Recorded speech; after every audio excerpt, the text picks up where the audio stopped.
Welcome करती हूँ। इस वक़्त मेरे साथ प्रोग्राम में जॉइन कर रहे हैं प्रोफ़ेसर डॉक्टर इश्तियाक अहमद साहब। Thank you so much for joining my show sir. Thank you very much for inviting me Alia ji. जी, डॉक्टर साहब इस वक़्त एक खबर जो है वो हर तरफ चल रही है, तो मैंने सोचा कि आपके साथ भी इसके ऊपर बात की जाए। बड़े इसके जो हैं कई एक एंगल्स ऐसे कि जिसके ऊपर हम बात कर सकते हैं। सर वही दाऊद इब्राहिम वाली खबर जो है वो 2 दिन से इस वक़्त बहुत गरमा-गरम चल रही है, यानी अभी तक उसके ऊपर बहस हो रही है। खबर ये आई कि पता ये चला कि दाऊद इब्राहिम जो है उसको कोई ज़हर दिया गया है और फिर ये इंडियन मीडिया में ये चलता रहा, पाकिस्तानी जो सोशल मीडिया है उसके ऊपर भी ये चलता रहा कि जनाब कराची में उसको ज़हर दिया गया और फिर वो हॉस्पिटलाइज़ हुआ और फिर ये भी खबर आई कि वो मारा गया है यानी मर गया है। फिर उसके ऊपर पता ये चला कि नहीं अभी मरा नहीं है, इस तरह की खबरें आती रही। तो सर ये इतनी जो डिबेट हो रही है तो क्या आप नहीं समझते कि इसके ऊपर जो है अगर ये बात की जा रही है तो कोई क्लैरिफिकेशन आनी चाहिए, कोई कह देना चाहिए पाकिस्तान की तरफ से कुछ ऐसे इसके ऊपर कोई रिस्पॉन्स नहीं आया सर अभी तक? बात ये है कि दाऊद इब्राहिम साहब जो हैं वो एक फ्यूजिटिव है ना इंडिया से। जी, 1993 के जो ब्लास्ट हुए थे जी। उसमें इंडियंस की एलिगेशन ये है कि आईएसआई ने इनके जरिए वहां पे ब्लास्ट कराए। कहा जाता है कि मुसलमानों पे हमले हो रहे थे तो फिर उनको रोकने के लिए ये किया गया। जो भी उसकी बैकग्राउंड है, तब से दाऊद इब्राहिम साहब ज्यादातर कराची में है, सुना है ये दुबई में भी रहे हैं कुछ देर, आई डोंट हुँ, नो। हुँ, और सो ये अंडरवर्ल्ड के एक डॉन है। हाँ जी। जो हुँ, अब कराची में मुकीम है। हुँ, और अब जो ये खबर आई है कि उन्हें जहर दे दिया है, बाद में खबर आई कि उनकी वफात हो गई है, हुँ, अब कह रहे हैं कि ये कंफर्म नहीं हुआ। Actually I don't understand why so much focus should be on such a person. लेकिन मीडिया में ये बातें चलती रहती हैं। और हुँ, आपका सवाल कि पाकिस्तान गवर्नमेंट को इसकी क्लैरिफिकेशन देनी चाहिए, व्हाई? यानी पाकिस्तान गवर्नमेंट के कोई एजेंट तो नहीं ना वो जिसको वो ओन करते हैं। हुँ, मेरे ख्याल से तो पाकिस्तान ये कहता है कि Dawood Ibrahim doesn't even live in Pakistan, हमें नहीं पता वो कहाँ है। So how can they give any opinion on that? So I think this is a media hype. India में भी वो होता है कि किसी दिन में कोई कोई डिस्टर्बिंग खबर ना हो तो कोई ऐसी गॉसिप या स्कैंडल जो है उसको लोग पिक कर लेते हैं। मेरे ख्याल से इसकी कोई अहमियत नहीं है।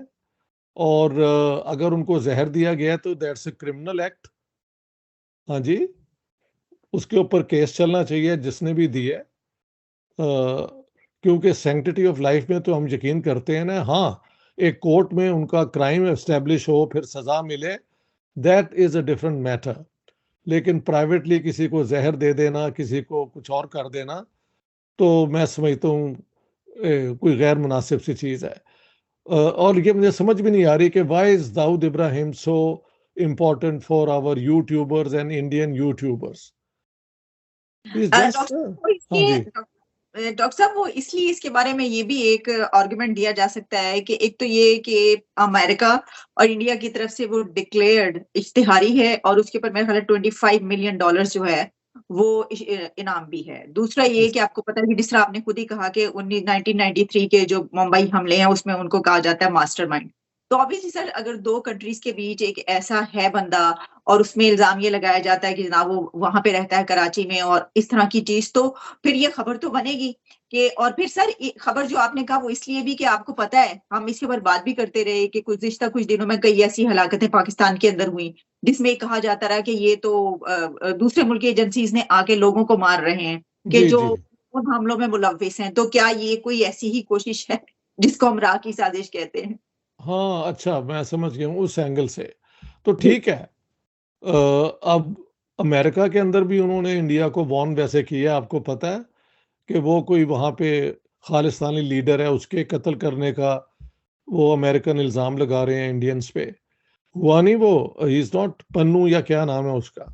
जी, जी, जी। और और फिर ये एक नज्जर या निज्जर साहब थे जो मारे गए हैं वैनकूवर के अंदर। और फिर यस। एक दो बंदे जो मेरे ख्याल से जिन्होंने टेररिज्म की थी इंडिया के अंदर। हुँ। एक तो सियालकोट में सुबह नमाज कहीं पढ़ रहा था किसी जगह पे, तो उसको मार दिया। इस तरह ये केसेस हो रहे हैं।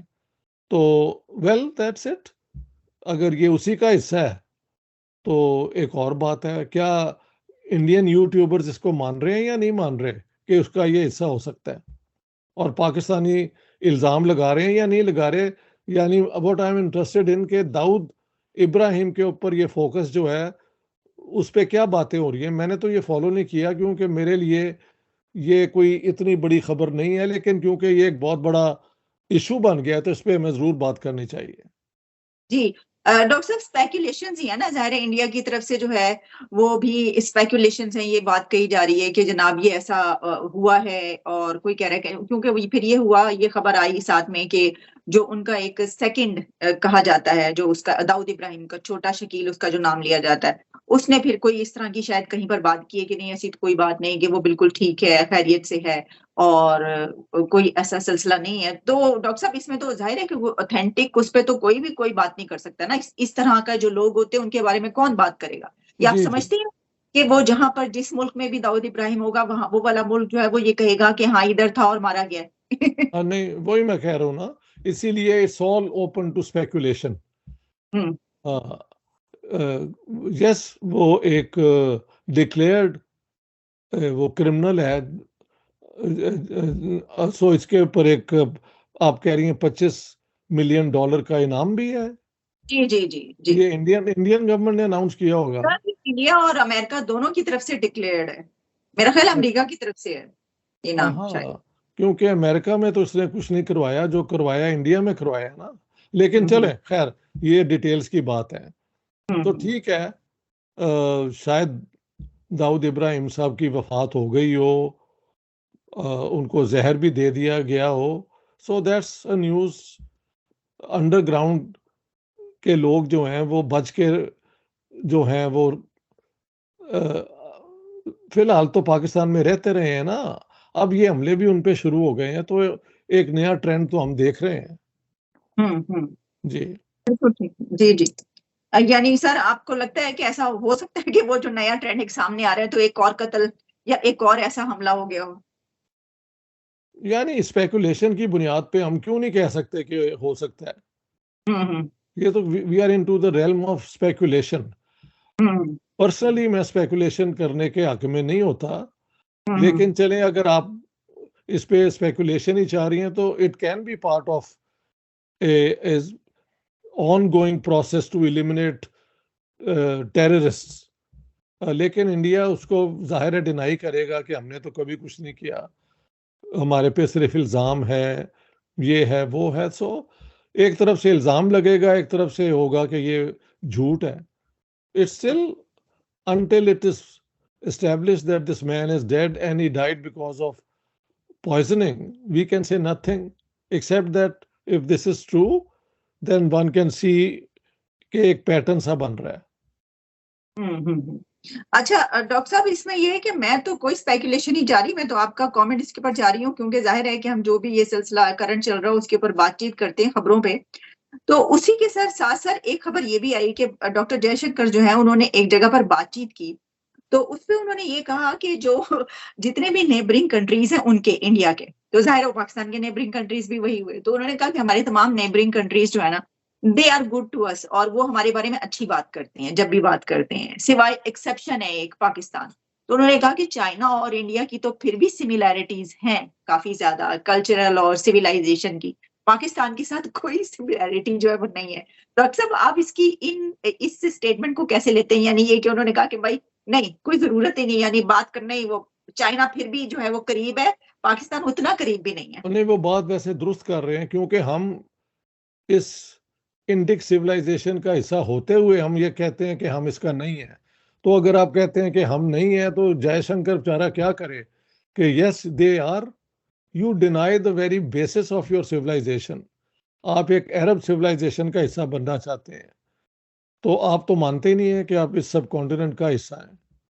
हम्म तो what can you do? I mean Jaishankar साहब अब जो हैं वो, आई थिंक तंग आके वो यही लोग उन्होंने कहना शुरू कर दिया कि चाइना के साथ और हमारा कुछ कनेक्शन सिविलाइजेशनल ये बन जाता है, और इसीलिए शायद आज तक उनकी ट्रेड भी चल रही है।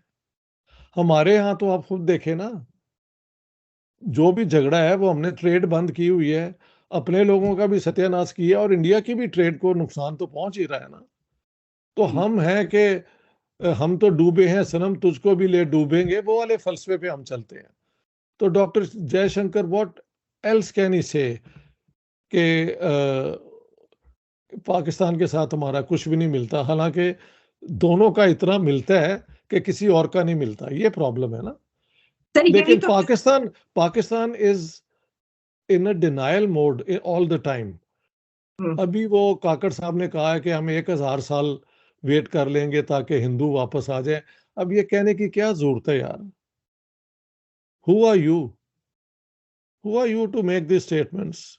वापस आ जाए, चले जाएं, ये अपना हमारे जो ये प्राइम मिनिस्टर साहब हैं वो आई थिंक एक मौका मिल गया तो he is saying things which का फिर I think Jaishankar then reacts to what he is saying. इस तरह मुझे लगता है ये कोई एक हायर लेवल की बात नहीं है। Hmm, it's very sad, very hmm. Tragic. जी जी। लेकिन लेकिन डॉक्टर साहब ये बात तो दुरुस्त है ना कि सर हम साथ तो हम रहते रहे ना, यानी जो जड़ें हैं वो तो हमारी एक हैं, और जो सिविलाइजेशन और जो हम बात कर रहे हैं कल्चर की, तो जितना पाकिस्तान और इंडिया का कल्चर है, तो चाइना तो उससे बहुत दूर है इंडिया से, लेकिन फिर भी जो है वो ये बात अब यहाँ तक बात पहुंच गई कि वो करीब है और पाकिस्तान दूर है। नहीं, पाकिस्तान अगर कहता है कि हम इनका हिस्सा नहीं है तो वो कह सकते हैं कि ये हमारे करीब है? आप ये भी तो देखें ना। या हाँ। तो ना पाकिस्तान कहे कि हम इस सब कॉन्टिनेंट के हैं और तब जयशंकर कहें तो देन इट इज ऑब्जेक्शनेबल।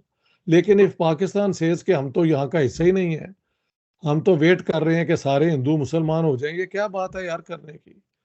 तो जयशंकर फिर कैसे कहे कि ये हम एक ही सिविलाइजेशन है? So Pakistan has the uncanny habit of doing things जिसपे फिर जो रिएक्शन होता है ना वो इसी लेवल का होता है। ठीक। अच्छा डॉक्टर साहब, आखिरी सवाल मेरा आपसे ये होगा कि हम ये जो बात कर रहे हैं इसी टॉपिक से एक सवाल ये भी निकलता है कि जैसे उन्होंने कहा कि ये तो वाकई हम भी देखते हैं कि इंडिया के अपने नेबरिंग कंट्रीज के साथ ताल्लुकात बहुत ही अच्छे, बल्कि वो तो ये सही कहते हैं कि उन्होंने बहुत से ऐसे कंट्रीज हैं, अफगानिस्तान से लेकर श्रीलंका लंका तक, जिनकी बहुत सपोर्ट की, यानी बिल्कुल सही है। पैसे और जबकि पाकिस्तान का हम ये देखते हैं कि उनके ना नेबरिंग कंट्रीज और ना दूर दराज से, मतलब किसी से भी अच्छे ताल्लुकात नहीं रहते, जिनके बहुत हमेशा से ताल्लुकात चाइना से अगर अच्छे भी थे तो वो भी खराब हो जाते। इसकी क्या वजह समझते हैं आप सर? क्योंकि पाकिस्तान एक मसनूई आर्टिफिशियल स्टेट है। ये बनी थी, मैंने कई दफा कहा है कि इसको बनाया था अंग्रेजों ने एक मकसद के लिए कि इसको हम इस्तेमाल करेंगे सोवियत यूनियन को कंटेन करने के लिए। वो वाला काम वेस्ट वर्ल्ड ने पाकिस्तान के जरिए अफगान जिहाद के जरिए कर लिया है। हाँ जी। तो हम्म। अब स्टेट का कोई वो वाला रोल नहीं है जिसके लिए इसे बनाया गया था। लेकिन अब ये बन चुकी हुई है एक स्टेट। तो अ, मैं कहता हूँ यार चलो बन गई है अपना स्टेट, अब इसको चलाओ। और स्टेट चलाने का मतलब ये नहीं है कि अब यहाँ के रिसोर्सेज को उसकी लूट मार करके तो वो सारा ये जो इलीट है वो भाग जाए बाहर। ये तो नहीं है मकसद। आप इस मुल्क को चलाएं, इसको एक नई आइडेंटिटी दें कि इसी धरती पे जो लोग रहते हैं वो सब पाकिस्तानी हैं और हम मिलके करेंगे। चलो थोड़ा सा इस्लाम मुस्लिम का ड्रामा भी हो जाए, इट्स ऑल राइट कि हम इस्लामिक स्टेट हैं यानी मुस्लिम स्टेट है।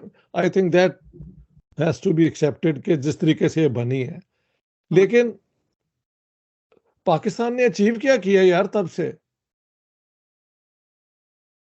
सो it has to find its own justification. जो जस्टिफिकेशन थी कि हिंदू हमें डोमिनेट कर देंगे, ये कर देंगे, वो उस जमाने में भी बकवास थी और अब साबित हो गई है, क्योंकि अब हिंदू तो डोमिनेट नहीं करते। हमने अकेले होके अपना सत्यानाश कर लिया। हम्म। उनके साथ होते तो शायद मिलके उसी के अंदर हमारा भी हिस्सा होता, जो कि कांग्रेस का प्रोग्राम था कि हिंदू मुस्लिम सिख ईसाई सब हम इंडियंस हैं, we will do it together. वो हमने नहीं माना। चलो जी, हमारे लीडर्स ने नहीं माना। मुल्क के दो हिस्से हो गए, अब तीन हो गए। तो हम्म। अब आप चलाएं इस हिस्से को। वो भी आप नहीं चला सकते तो you can't blame the Indians now या हिंदूज और हिंदुइज्म। ये बेकार किस्म की बातें हैं अब। ठीक, डॉक्टर साहब बहुत बहुत शुक्रिया आपका वक्त का। Thank you so much sir, दोबारा भी आपसे बात होगी। जरूर बात होगी।